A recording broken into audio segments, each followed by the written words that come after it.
Fidèle au programme de la chaîne de l'excellence et de la radio des défis, bonsoir et bienvenue à ce numéro de décryptage du dimanche 20 décembre 2020 avec bien évidemment notre consultant politique, expert électoral et expert en gouvernance, Agapit Napoléon Baforican. Bonsoir. Bonsoir Angèle, bonsoir à tous nos téléspectateurs. Aujourd'hui, nous allons fondamentalement parler de ce souhait de l'ancien chef de l'État, Yahya Boni, qui veut des assises nationales avant la présidentielle pour, dit-il, régler les problèmes.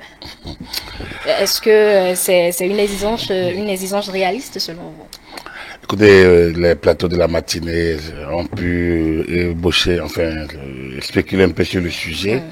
Et je dois avouer que j'ai eu aussi l'occasion dans la semaine donc de dire ce que je pensais. Et ce que je pensais aussi simple que ça, les assises nationales pour régler quel problème? Voilà la question. Quel problème? Il n'y a pas de problème à régler par les assises nationales. Nous avons une constitution qui a des institutions de la République qui sont en vocation à régler les problèmes. La société est organisée, donc l'État est organisé à travers sa forme républicaine, avec des institutions qui animent la vie et qui assurent la régulation et le fonctionnement régulier donc de l'État. Et ces institutions fonctionnent régulièrement, sont renouvelées à échéance échue, à échéance régulière. Alors il n'y a pas de raison qu'on introduise encore un autre organe ou une autre structure dénommée dialogue ou national ou débat national. Non, ça ne fait pas partie des institutions, des instances qui doivent prendre des décisions. Donc, pour s'entendre régler des problèmes, en tant qu'ancien président de la République, le président Boni il sait bien que il pourrait aller rencontrer son vis-à-vis, avec son successeur, et échanger avec lui. Le successeur qui, d'ailleurs, a demandé aux sages de Parakou de l'aider à entrer en contact. Donc, en réalité, celui qui est demandeur, c'est plutôt le président Patrice Talon. Déjà, en 2019, une rencontre qui n'a pu se tenir. Le président Yahya, revenu de Niamey, a préféré un autre itinéraire que celui qui était attendu. Et aujourd'hui, il répond à la main tendue donc, de Patrice Talon en demandant un dialogue national. Alors, la question de savoir pourquoi préfère-t-il ce type de rencontre que d'aller échanger avec son ami, son prédécesseur et son successeur, et donc lui faire part de ses attentes et peut-être voir avec lui comment régler d'éventuels problèmes qui se posent. Voilà. À entendre un peu son entourage, c'est tout comme si cette réconciliation n'est pas forcément entre les deux personnalités. Mais si vous avez des divergences ou s'il y a des problèmes, commencez déjà par vous voir.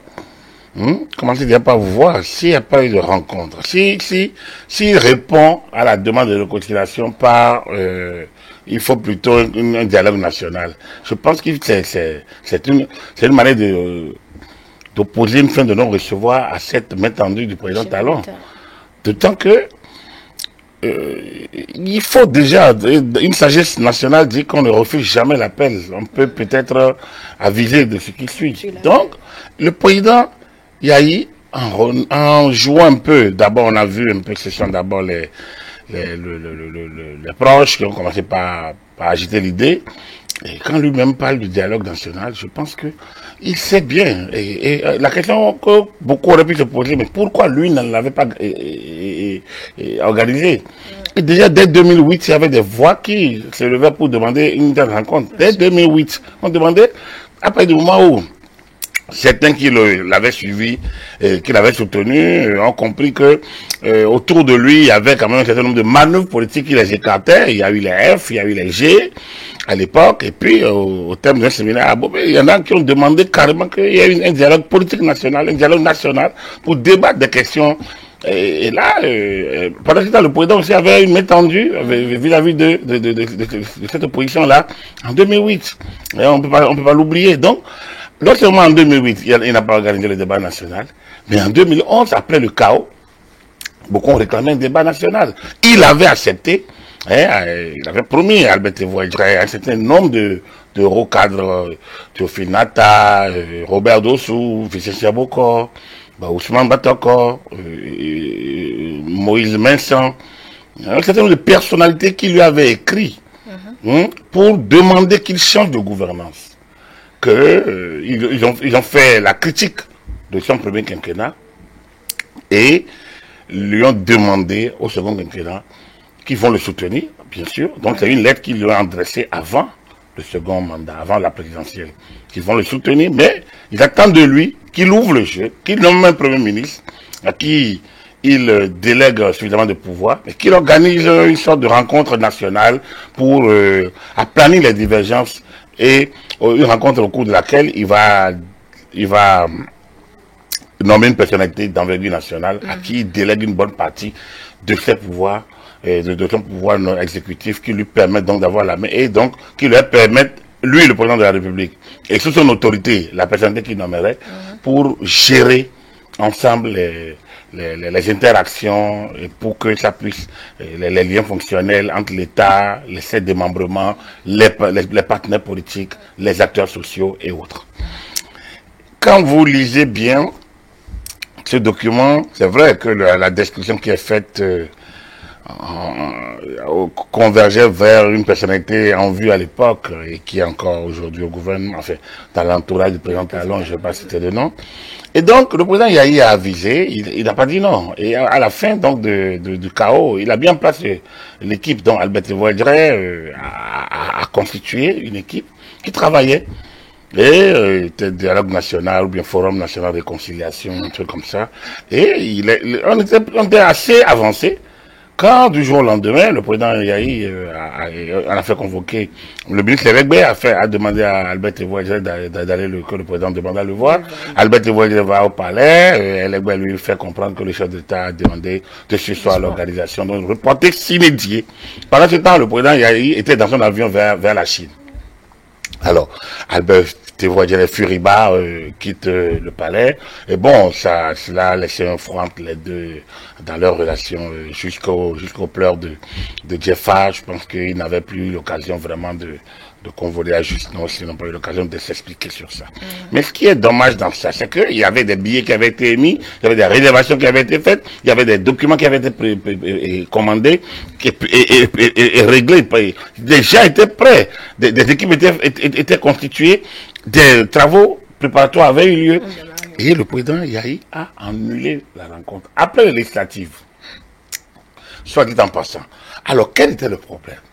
Le problème était qu'il s'est trouvé autour de l'entourage, dans l'entourage du président Yahi, pour lui faire croire que cette rencontre-là, c'est pour lui arracher son pouvoir exécutif et que les gens vont exiger, comme on a exigé à la conférence nationale, la souveraineté, qu'ils vont lui forcer la main pour accepter peut-être plutôt nommer un premier ministre en la personne de Pascal Irénée Koupaki, par exemple, et que ce ne serait pas une très bonne chose, ils vont l'affaiblir. Et donc, le président Yahi a mordu à l'hameçon, et puis à la part, et donc a annulé cette rencontre. Cette rencontre n'a jamais eu lieu. Et donc, toutes les sollicitations de l'opposition depuis lors n'ont jamais eu de suite jusqu'à son départ du pouvoir en 2016. Je rappelle cet épisode. Pour que peut-être qu'autour de l'entourage du président Yahi, des gens ont oublié que ça a existé, pour leur rappeler que si débat national il devrait y avoir, et si c'était facile de l'organiser, si c'était nécessaire dans une institution de la République, et si c'était vraiment utile, peut-être que Boni Yahi l'aurait fait, aussitôt après le chaos, parce que à l'époque, l'ambiance politique était totalement délétère, les relations étaient cassées entre plusieurs couches et politiques. Le pays était pratiquement coupé en deux. Il y avait une situation difficile en 2011. Ça a l'air, pour beaucoup, c'est déjà passé, ça fait 9 ans, c'est vrai. Mais c'est encore comme hier, parce que j'étais dans cette arène-là, je n'étais pas au devant de la scène, mais j'ai participé à cet épisode de notre vie nationale. Donc, je suis un peu de près, et donc je sais de quoi je parle. Je le dis aujourd'hui, pour rappeler que nous n'avons pas... Donc, pour finir mon argument, selon lequel, en 2011, lorsqu'il y a eu le chaos proclamé par la Cour constitutionnelle, beaucoup n'y ont pas cru. Nous avons estimé qu'il n'y avait pas d'autres chiffres, que c'était les seuls chiffres. Et aujourd'hui encore, moi je soutiendrai cela. Je n'ai pas trouvé des chiffres alternatifs. Donc j'estime que, comme dit le président, il y a eu lui-même durant le quinquennat qui a suivi, donc qu'il était proprement élu. N'en déplaise à ceux qui l'ont toujours contesté, par exemple. Mais, ce 10 ans, il mettait au défi les autres et il est presque les menaçait, ce qui c'est que force restera la loi. Il a fait, donc il n'avait pas eu pendant ce quinquennat un langage de réconciliation. Au contraire, c'était un langage presque guerrier, hein, ce qui a braqué beaucoup de personnes. Alors donc, en face aujourd'hui, il n'y a pas ce langage guerrier. Il y a une ouverture plutôt. Donc, alors, je suis ahuri de voir le président demander, le président Yahi, parler de dialogue national. C'est pas. Normalement, il n'est pas de cette arène-là, il n'est pas de cette obédience-là à demander un dialogue national. C'est pas son affaire. Pour lui, force doit rester à la loi, toujours. Et moi, je suis d'accord avec lui. Force doit toujours rester à la loi. Nous sommes dans un état de droit. On a des institutions de la République. On a des modes opératoires. Nous sommes en processus électoral actuellement. On a un code électoral qui fonctionne. On a une constitution, on a un code électoral, les organes sont là, le processus est enclenché, il n'y a pas de raison. Donc toutes les institutions fonctionnent, il n'y a vraiment pas de raison pour convoquer une assise nationale. Je n'en trouve pas. Oui, je ne trouve pas. Il n'y en a pas. Le chef d'État peut vouloir,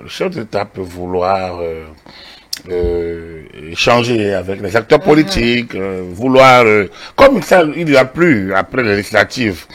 C'est librement qu'il a décidé. Et c'est sans doute prenant en compte les observations de la CEDEAO qui lui a demandé d'ouvrir le dialogue avec les différentes forces politiques. Il a demandé un dialogue politique. Un dialogue politique. Et il a annoncé, il a reçu les partis qui n'avaient pas eu l'autorisation d'aller aux élections. Il lui a demandé, au ministre de l'Intérieur de faire en sorte que ces partis obtiennent leur récépissé.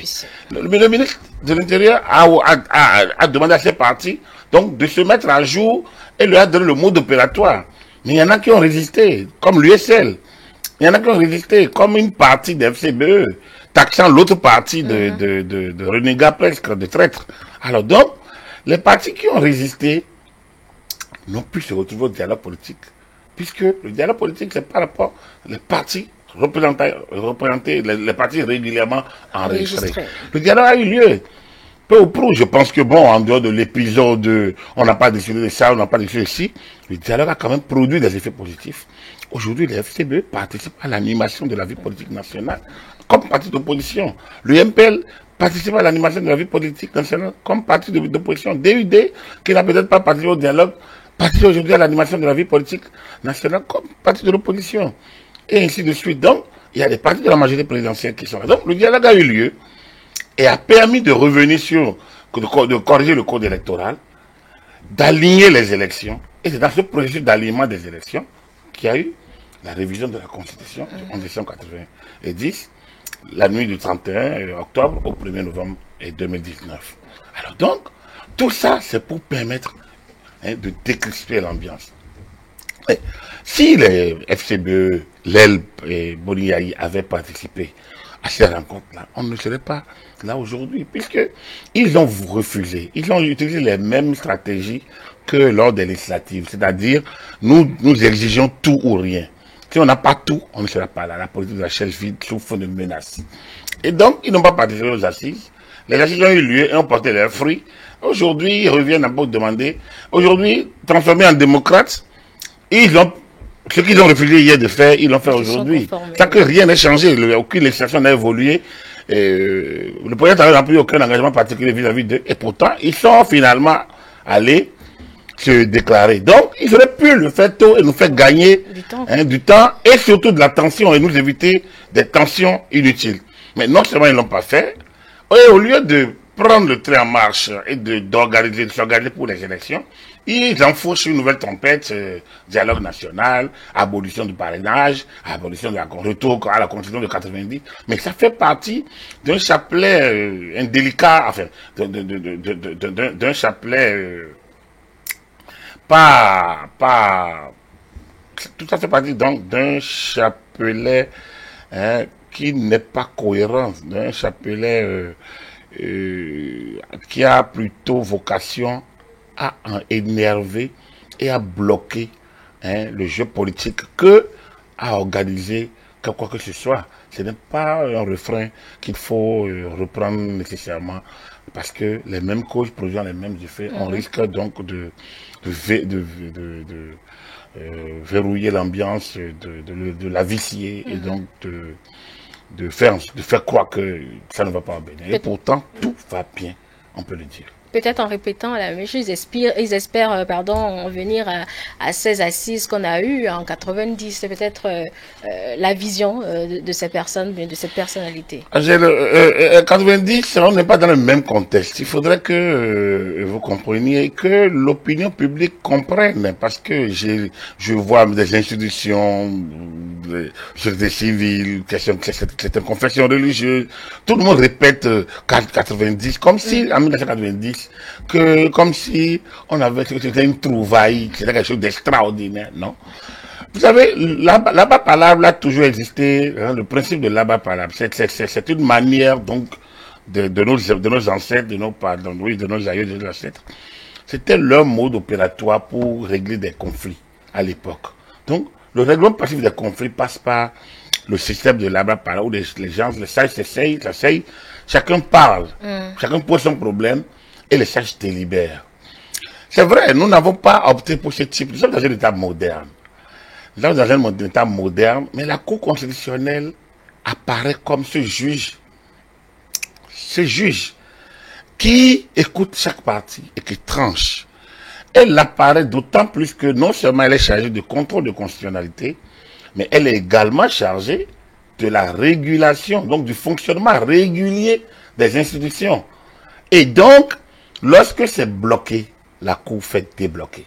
Lorsque c'est bloqué, depuis 93 qu'elle existe, ou depuis 91 qu'on a installé le Haut Conseil de la République, devenu en 93, juin 93, Cour constitutionnelle, donc avec la nouvelle institution installée sur la base de la loi organique du 4 mars 91. Donc depuis 93 que la Cour existe dans sa forme actuelle, elle a pris des décisions.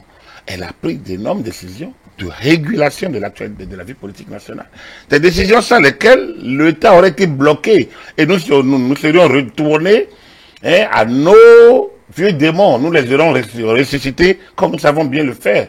Et heureusement que cette institution a existé. Alors cette institution, quand elle décide en dernier ressort. Ces décisions ne sont susceptibles d'aucun recours et s'imposent à tous. Alors, rien que ça, je voudrais que nous gardions cette phrase-là, que les décisions de la Cour constitutionnelle ne sont susceptibles d'aucun recours et s'imposent à tous. Autorité politique, autorité juridictionnelle, autorité militaire, autorité, quelle qu'elle soit, donc à tous les citoyens, normalement. Ensuite, nous sommes dans une république appliquant ce qu'on appelle la démocratie représentative. Donc, le peuple souverain est celui qui nous a donné la constitution du 11 décembre 90. C'est-à-dire que le 2 décembre 90, on est allé au référendum. Et le peuple souverain a adopté la constitution de 90, promulguée le 11 décembre. Et ce peuple souverain, puisqu'il ne peut pas toujours être consulté, a accepté que c'est un représentant élu au Parlement. Parce que dans cette constitution de 90, il est dit à l'article 3 que le peuple exerce sa souveraineté à travers ses représentants élus. Ça veut dire que la souveraineté populaire s'exerce à travers les représentants élus du peuple. Alors, et la même constitution dit que les députés sont des représentants du peuple et ne sauraient recevoir de mandat impératif de qui que ce soit. Donc, je voudrais que vous suiviez un peu cette disposition et que nos téléspectateurs suivent cette disposition-là pour comprendre l'incohérence des requêtes de certaines littératures totalement mal inspirées qui circulent, même provenant d'institutions tellement respectables que je me demande quelle mouche les pique pour qu'ils publient de telles choses négatives et qui ne redorent pas du tout leur blason. Et me rappelant un peu cette boutade de Kérékou le président Kérékou à Monseigneur de Souza, Monsieur le Président, il ne faut pas que les cadres qui vous entourent, faites en sorte que les cadres qui vous entourent cessent de déchirer de votre robe. C'est ce qu'il disait, que les cadres qui vous entourent cessent de déchirer votre robe et de vous induire en erreur. C'est ça que le président Kérékou, c'était une boutade qu'il a lancée à Monseigneur de Souza, c'était au PLM Alédio, un certain lundi 26 février 1990, on était à la conférence nationale. Donc, En ce moment-là, on n'avait pas de constitution. Donc, on était dans un État totalement à terre. Un État qui n'avait plus d'institution parce que la constitution avait été déclarée inopérante. Donc, un coup d'État civil qui avait été opéré par les instances elles-mêmes. Et donc, on s'est retrouvé, on était avec un chef de l'État, mais qui n'avait plus d'institution, ni de gouvernement. Il y avait des membres en place, mais qui étaient responsables seulement devant le chef d'État, alors que ils étaient responsables devant l'Assemblée nationale révolutionnaire. Mais cette Assemblée n'existait plus en 90, parce qu'il a fallu attendre la conférence nationale. Donc, ce débat de conférence nationale de 90 ne peut pas revenir aujourd'hui. Parce que, on a la Constitution de 91, on a la Constitution de 1990. La Constitution proclame que le peuple exerce sa souveraineté à travers ses représentants élus. On a mis en place les institutions de la République. On a un habit du jeu qui est la Cour constitutionnelle qui est installée. Et donc, la Constitution a prévu les conditions de sa révision. Quand vous voyez tout ça, vous dites même où se trouve aujourd'hui le problème. La Constitution révisée de 1er novembre 2019 respecte ce qui est prévu dans la Constitution. Plus, il y a eu le contrôle de constitutionnalité de la Cour constitutionnelle qui a dit c'est bien fait. Donc, les représentants élus du peuple. Donc, le peuple a révisé sa constitution le 11 décembre 1990, l'a révisé le 1er. J'ai entendu que ça a été fait nuitamment, en une journée, mais ça c'est le problème des représentants du peuple. Et si le peuple n'est pas content, il exercera son mécontentement au prochain scrutin. En fait, donc, il n'appartient pas des individus pris isolément de savoir comment on a été voté. Le peuple représentant, les élus représentants du peuple souverain ont décidé que c'est ainsi.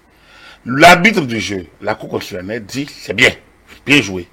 Dès lors, on a le devoir et on devrait avoir l'humilité d'accepter le jeu et de continuer, comme beaucoup l'ont accepté les jeux de 91, notamment quand la Cour constitutionnelle a imposé la LEPI pour aller aux élections, alors que cette LEPI n'existait même pas encore et qu'elle a été élaborée dans des conditions totalement calamiteuses, qu'à 3 jours des élections, on était encore à se réinscrire sur la liste et retoucher à l'informatique qui avait suffisamment été quadrillée, créant une situation d'insécurité qui n'a pas permis peut-être, qui font douter à beaucoup donc des résultats de ce 91 de 2011.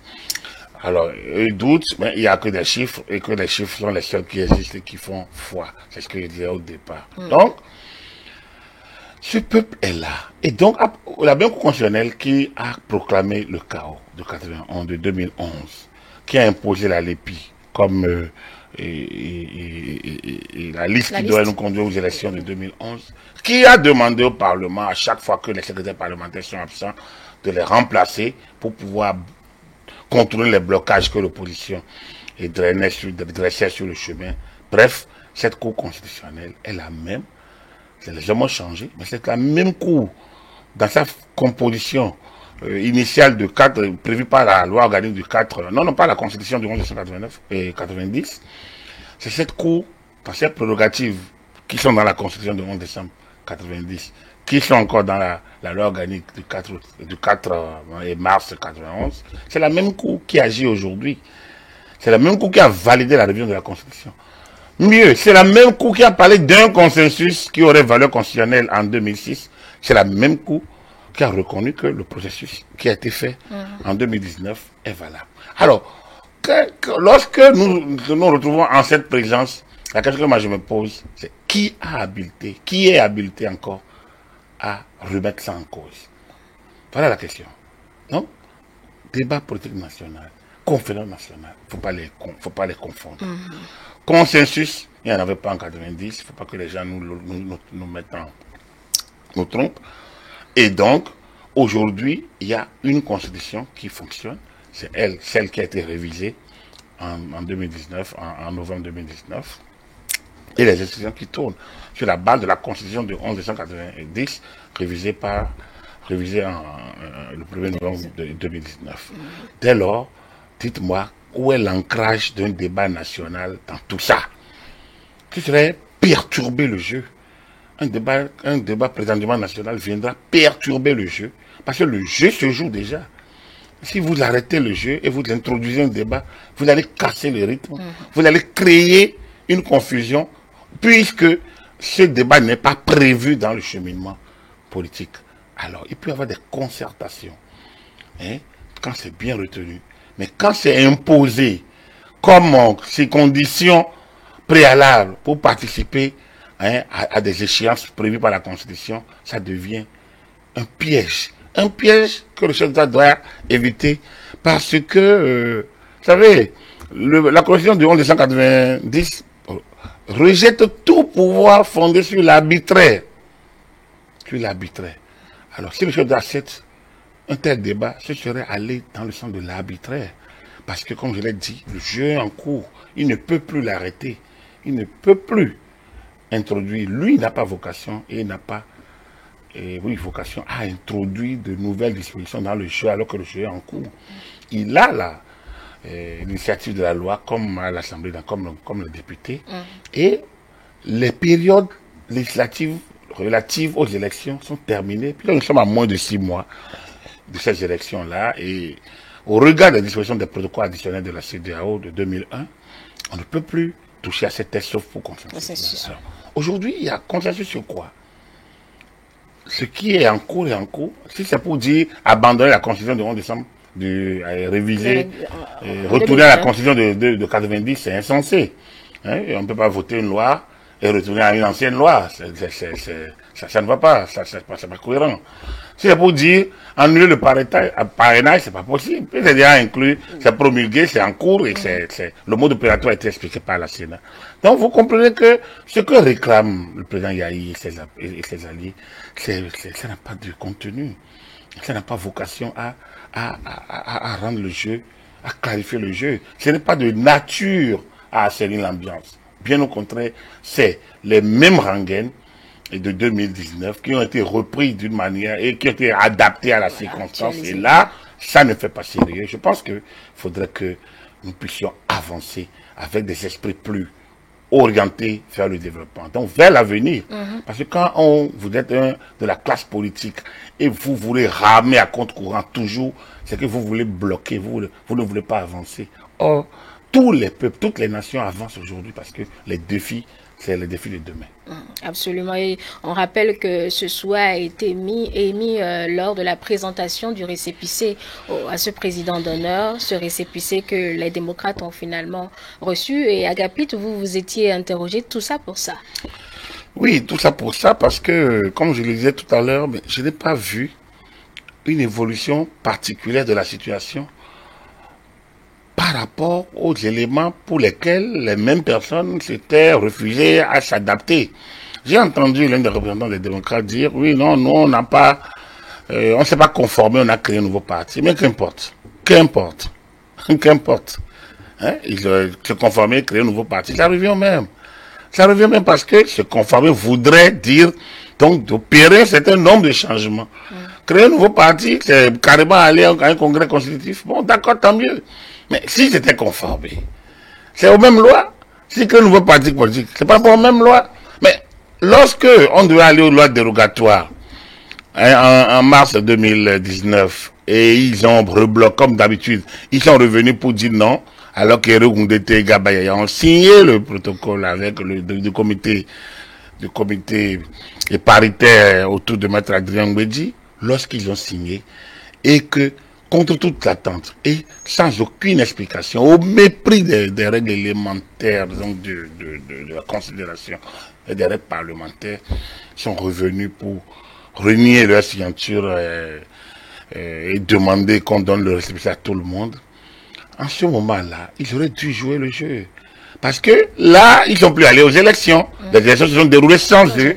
Et aujourd'hui, ils dénoncent un parlement qui serait monocolore. Est-ce que le peuple les aurait attendus qu'on finisse avec le parlement qui était en cours et qu'on se retrouve dans une situation totalement sans institution? C'est ça qui aurait été la démocratie selon eux. C'était ça qu'ils avaient espéré, le blocage. Et donc, ça n'a pas prospéré. On est allé aux élections avec les violences qui ont suivi. Le chef d'État a promis le dialogue, comme je l'ai dit, a ouvert les conditions pour ce dialogue. Ce dialogue a eu lieu avec ceux qui étaient disponibles. Et on avance. Alors là, maintenant, voyant que le navire avance, ils se sont mis à jour. et ils se sont pliés en 4, en 5 pour se conformer à la loi. Tant mieux, tant mieux. Mais là, quand on regarde tout ce qui s'est passé, c'est normal qu'on dise tout ça pour ça. Parce que si c'était pour revenir à la case départ, pourquoi on a perdu tant de temps? Pourquoi on a livré certains citoyens, certains compatriotes à la rue? Pourquoi on a soutenu directement ou indirectement des actes de violence qui ont débouché sur des blessures, des morts, et des gens incarcérés, arrêtés et autres? Pourquoi on a livré les familles à des actes de vandalisme et autres? Parce que tout ça, c'est pour ça. On aurait pu, l'FCBE aurait pu jouer le jeu, comme on le disait. On aurait pu avoir peut-être des lois dérogatoires, tout le monde aurait été aux législatives de 28 avril 2019 et qu'on ne serait pas là. Donc, je pense que il y a un problème au sein de l'opposition autour du président Yahi. Je pense que si le président Yahi est un homme de paix, comme il a toujours proclamé, comme nous l'avions cru, quand même sur une bonne dizaine d'années, c'est un homme de paix. Je pense qu'il a intérêt plutôt, et ça on peut le lui demander humblement, en tant qu'ancien président de la République tout au moins, de calmer le jeu. C'est à lui de calmer le jeu. C'est de ne pas jouer un peu au faux pyromane, enfin,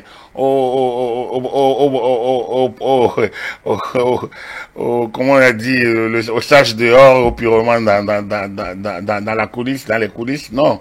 Il faut éviter ça parce que lorsque vous voulez incarner le sage, jouer carrément la sagesse. Jouer la sagesse aujourd'hui, c'est déjà d'aller prendre langue avec le président Talon. Déjà. De créer ces conditions. Une rencontre Talon-Yahi va décrisper l'ambiance, notamment au niveau des partisans du président Yahi. Je me rappelle en 2017, en 97. En 97, en décembre ou en novembre, il y a eu cette rencontre Talon et cette rencontre Kérékou-Songlo. Mais ça a décrispé une certaine ambiance morose qui existait depuis le retour de l'affaire en avril 96 du président Mathieu Kérékou. L'arrivée de Mathieu Kérékou qui a été mal perçue par le président Songlo, qui a mis en cause la Cour constitutionnelle et qui est parti dans des conditions pas vraiment souhaitées. Après interpellé pour une affaire de véhicules stockés, il a fait. Et puis le palais de justice noir de monde, des gens qui l'avaient élevé ou promu et que le gouvernement, dont le gouvernement a suspendu, le nouveau gouvernement a suspendu donc les décrets. Bref, il y avait suffisamment de sujets qui étaient en stand-by. Et donc cette rencontre a tout dégelé et Mathieu Kérékou a donné les instructions. Beaucoup de situations ont été réglées, rien que par cette rencontre. Et comparaison n'est pas raison, mais je suis convaincu que si le président Yahi essayait de jouer un peu la carte de l'humilité en allant à cette rencontre ou en créant les conditions favorables à cette rencontre, je pense que beaucoup de choses iraient et nous aurons une présidentielle apaisée. Moi, quand j'entends les gens dire que bon, voilà, la présidentielle apaisée, que la balle est dans le camp du président Talon, non, le président Talon ne peut pas, il est un élu de la République sur la base de la Constitution du 11 décembre 90, aujourd'hui révisée, et qui prévoit un certain nombre de comportements du gouvernement. Le code électoral ne permet pas l'activisme présidentiel ou gouvernemental durant le processus électoral. Nous avons un code électoral. C'est la Sénat qui a la main, un certain nombre d'institutions.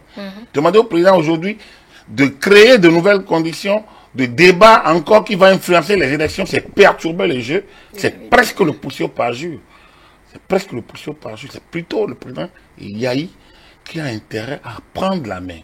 Et prendre la main, c'est saisir la main tendue de son vis-à-vis et donc le rencontrer au besoin, en tout cas, créer les conditions du dialogue qui permettraient peut-être d'avancer sur des points. Peut-être, je prends par exemple ceux qui sont à l'extérieur et dont certains se disent exilés, et donc, ou réfugiés politiques ou exilés, je ne sais pas comment on les appelle, mais ça aurait pu ouvrir et faire le débat. Parce que lorsque des compatriotes, certains sont dehors, peut-être ils sont dehors par peur. Ils ont dirigé dans certaines conditions, peut-être qu'ils ont pensé que la nouvelle République, la République actuelle est dans les mêmes conditions. Peut-être qu'on les aurait rassurés et qu'ils pourraient rentrer au pays. Ce serait la décrispation, ainsi de suite. Voilà un peu ce qui peut être corrigé par ce qui peut être fait. Et l'autre chose qui se profile plus ou moins à l'horizon, c'est de ne peut-être pas voir, les démocrates aller à la présidentielle parce qu'ils ne veulent pas du tout du parrainage et ce souhait du chef de l'État. Pourtant, ils se sont démerdés, je vais dire, pour pouvoir avoir le récépissé. Écoutez, c'est pas un parti qui va aux élections. C'est vrai, il faut comprendre que l'élection, la présidentielle, selon l'orientation des nouvelles dispositions, d'ailleurs en conformité avec la constitution originale du 11 décembre 90, ce n'est pas un parti qui présente les candidats. Et c'est ça la différence. Et c'est ça que les gens doivent comprendre. J'ai l'impression que les députés eux-mêmes qui ont voté ce texte ont du mal à l'expliquer. Le président de la commission de loi, lui, il le fait avec beaucoup de doigté, c'est son dossier. Et même si c'était pas, c'est pas lui seul, mais il est la tête de la commission et il le fait. Tous certains le font, mais il y a certains membres de cette commission parfois qui ont créé un peu la zizanie parce qu'ils ont exprimé leur divergence de vue. Non. Aujourd'hui, cette loi ne lui appartient plus. Cette loi c'est appliquée comme loi d'État. Et la loi d'État veut dire, loi de l'État, car tout le monde s'approprie cette loi. Et donc, on peut la commenter et on peut faire des observations autour. Et s'il y a conflit dans l'application, il y a deux instances qui peuvent en connaître. La Cour constitutionnelle, en termes de contrôle de constitutionnalité, ou pour ce qui concerne le code électoral, l'organisation des élections depuis les actes préparatoires jusqu'au contentieux vidé, la Cour constitutionnelle. Et la Cour suprême pour ce qui est de l'application de la loi, donc des conflits liés, des contentieux liés à l'application de la loi, donc à la conformité à la loi. Donc le contrôle de conformité à la loi, donc le contrôle de légalité, c'est au niveau de la Cour suprême, le contrôle de constitutionnalité de la Cour constitutionnelle et donc la gestion des actes des élections présidentielles et législatives au niveau de la Cour constitutionnelle, certains actes des élections locales, communales et locales au niveau de la Cour suprême. Donc il y a ces deux instances qui sont là pour gérer les conflits, les contentieux liés à nos lois, à la Constitution et à nos lois. Alors, lorsqu'il y a un problème, c'est ces instances qui doivent le connaître. Alors, donc, si cette instance a validé les nouvelles options, dans lesquelles nulle part il y a parti politique qui présente, c'est un individu qui dit « j'ai envie de postuler à la présidentielle ». Alors, pour avoir, est-ce que je remplis les qualités? Est-ce que j'ai entre 40 et 70 ans? Est-ce que on règle ces questions-là? Ensuite, il faut aller chercher maintenant la validation, le parrainage. Et ce parrainage supplée, certainement, le parti politique qui aurait pu présenter un candidat. Moi, j'aurais opté pour le parti politique. Personnellement, j'aurais opté pour le parti politique. Parce que la charte des partis politiques a mis les partis politiques devant la scène. Et donc, pour se faire accréditer, il y a plusieurs conditions à remplir. Mais donc, le législateur aurait pu simplement, ou le constituant de 2019, aurait pu tout simplement valider la présentation des candidatures par des partis régulièrement inscrits, régulièrement reconnus, enregistrés au niveau du ministère de l'Intérieur. Alors, mais je vois un peu ce qui était peut-être leur difficulté. À l'époque, vous savez, la FCBE, l'aile Boni Yahi, peut-être avec le président Soglo, il n'était pas dans les conditions encore d'y aller. Sans doute, le législateur ou le constitutionnel s'est dit, peut-être il faut laisser plutôt l'ouverture en permettant des personnalités, donc des candidats à la présidentielle, et donc il aille chercher des parrainages. Alors, 16 parrainages, c'est-à-dire le 10e des élus, députés et maires, ça fait 16. J'ai entendu qu'on a dit on aurait pu opter pour les parrainages populaires, mais c'est un parrainage populaire. Parce que les députés et maires ont été élus. Exactement. Et ils sont les représentants du peuple. Il faut toujours le simuler. Ils ont été élus et ils agissent au nom du peuple. Donc, le peuple qui aurait pu, comme en Côte d'Ivoire, valider les candidatures à un certain nombre de pourcentages, est le même que le peuple dérivé qui valide les candidatures à un certain pourcentage des élus. Donc, on a permis 10% d'élus. C'est le même peuple. L'autre, il est le direct, l'autre est son représentant. Le direct reconnaît son représentant. Il n'y a pas de... Pourquoi des individus vont mettre ça en doute? Il n'y a pas de raison. En France, nous continuons encore avec des parrainages d'élus. Donc, le mode de parrainage porté par des représentants élus est en cours en France depuis de près de 70 ans. Excusez du peu, pratiquement 60 ans, je veux dire, 60 ans. Donc, ce n'est pas aujourd'hui que ça va créer problème. Le candidat à l'élection présidentielle, à défaut d'être porté par un parti politique, choix que notre constituant n'a pas fait, le candidat à l'élection présidentielle, donc, doit porter son projet et aller l'expliquer pour avoir la validation du 10e des élus, députés ou maires. Ça fait 16 élus. Alors, ce 10 ans, ce n'est pas écarter des gens. S'ils ne peuvent pas le faire, pourquoi ils veulent diriger le pays? Aussi simple que ça. On ne dirige pas un pays comme on dirige l'association du développement. On ne dirige pas un pays comme on dirige sa famille. On ne dirige pas un pays comme on dirige son clan, ou comme on dirige son ethnie, ou comme on dirige la religion, ou comme on dirige je ne sais pas quoi. Peut-être parce qu'ils remettent en cause la légitimité du Parlement et ils ne veulent simplement pas aller vers ces parrains-là. Oui, mais est-ce qu'il leur revient de remettre en cause la légitimité? La légitimité, c'est le peuple. Et des individus ne sont pas le peuple, je suis désolé. Le plus agrégé des individus, le plus lettré, le plus cultivé, le plus intelligent, ne constitue pas le peuple, je suis désolé.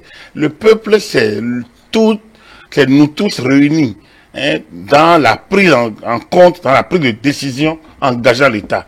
Nous agissons ponctuellement quand on nous appelle. Le peuple agit de manière cyclique quand il est appelé à agir. Autrement, c'est déjà réglé par la forme républicaine qu'on a délégué, que le peuple a accepté de déléguer son pouvoir à des représentants élus. C'est connu. Dès lors, les individus parlent, disent ce qu'eux ils pensent. Donc, un individu peut dire, oui, moi je suis contre le parrainage, qu'on le range, il n'y a pas de souci.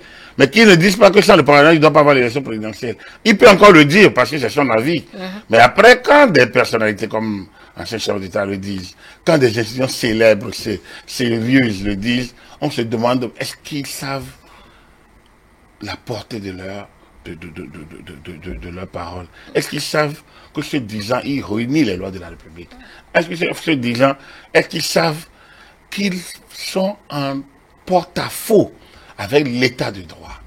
Ça, on ne le dit pas suffisamment. Et je pense que nos universités, je reviens encore, les sachants doivent se rendre utiles en ces moments-là. Si les grands laboratoires de sciences politiques que nous avons, ou de droit constitutionnel, ou de gouvernance, de ça, ne peuvent pas poser le débat, comme le mathématicien pose les formules et aboutir au résultat. Si on ne peut pas poser les arguments et les conduire jusqu'à arriver à la conclusion que, certes, les dynamiques démocratiques, les dynamiques dans la démocratie libérale ne sont pas celles d'un long fleuve tranquille.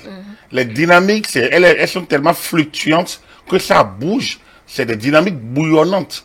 Il n'y a pas de calme dans la démocratie libérale. Parce que les idées sont en choc, sont en mouvement, c'est le choc tout instant.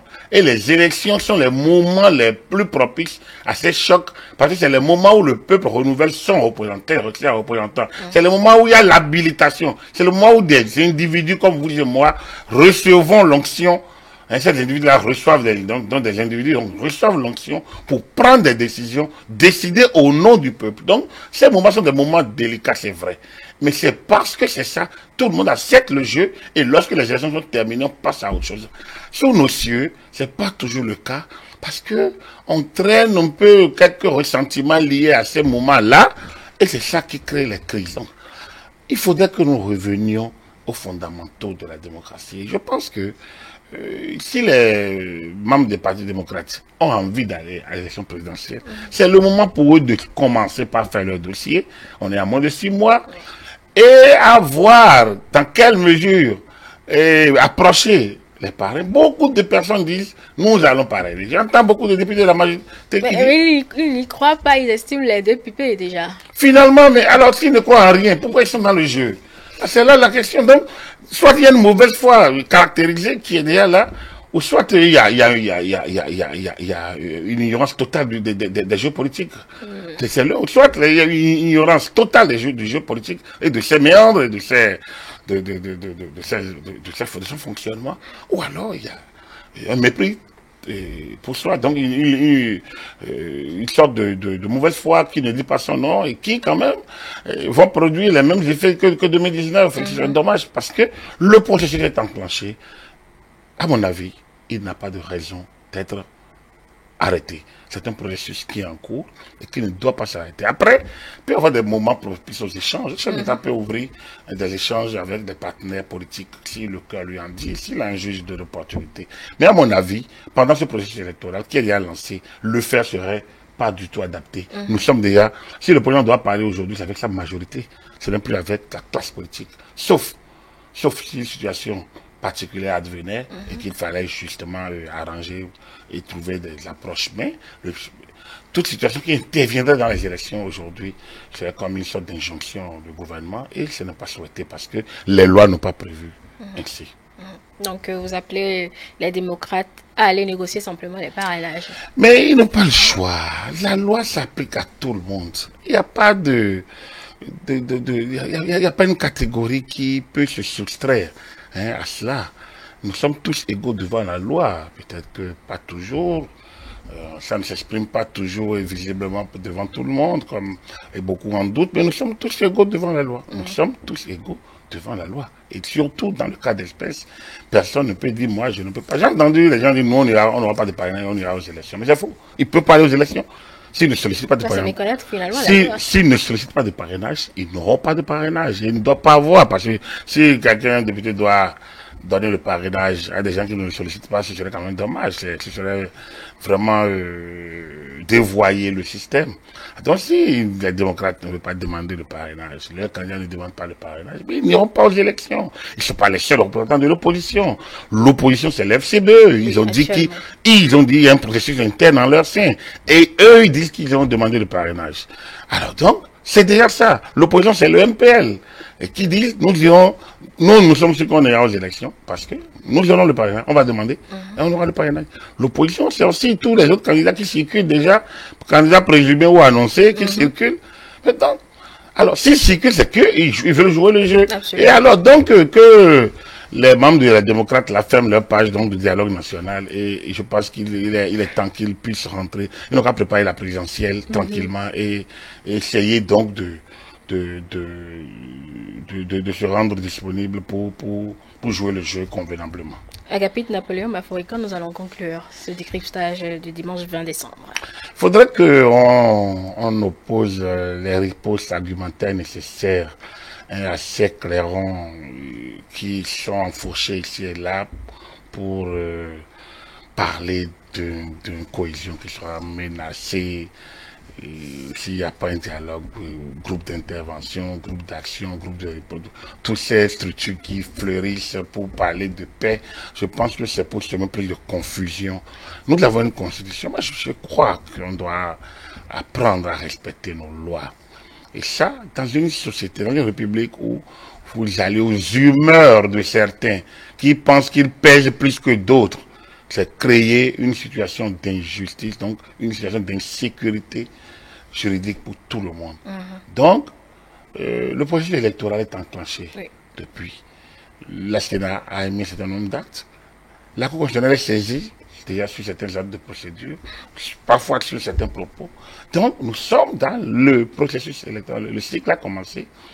Il faut qu'on laisse les acteurs jouer et que les candidats qui veulent préparent leur dossier et que les parrains, donc les députés et maires, s'ouvrent à ces candidats, les écoutent, que les partis comprennent que les députés et maires qui doivent donner les parrainages ne sont pas là en qualité de militants, mais ils sont là en qualité d'élus. Et l'élu n'a pas de mandat à recevoir. Ces élus connaissent les idéaux de leur parti. Je ne parle pas des penchants, mais les idéaux du parti. Donc, peut-être que dans le parrainage, leur idéologie ou bien leur éthique va peser. Mais ce n'est pas la directive du parti. Le parrainage ne doit pas être partisan. Le parrainage est républicain. Il faudrait qu'il puisse s'ouvrir donc à ces candidats-là pour ne pas leur laisser des éléments de langage qui viendront perturber le jeu. Moi, je pense que nous devons accepter le jeu démocratique. C'est facile à le dire, mais nous sommes obligés donc de l'accepter et que les républicains ferment la page de l'histoire du débat national. Ça n'a pas de sens. Que les démocrates ferment la page de l'histoire du débat national. Ça n'a pas de sens et ça n'aura aucun avenir, en tout cas pas avant la présidentielle de 2021, parce que ça va perturber le système et ça va créer des situations qui ne peuvent pas être maîtrisées. Donc, en cette on est le 20 décembre, donc en ce 20 décembre, je pense qu'il faut penser à la présidentielle. C'est dans moins de 4 mois, 5 mois, en moins de 5 mois, je pense que c'est le moment d'investir les terrains, de créer les stratégies et donc de se mettre à jour vis-à-vis de la réglementation ou de la législation en vigueur. Voilà, c'était là l'analyse du consultant politique, expert électoral et expert en gouvernance, Agapit Napoléon Maforica. Mesdames et messieurs, vous avez certainement compris, c'est la fin de ce numéro de décryptage. Merci de nous avoir suivis.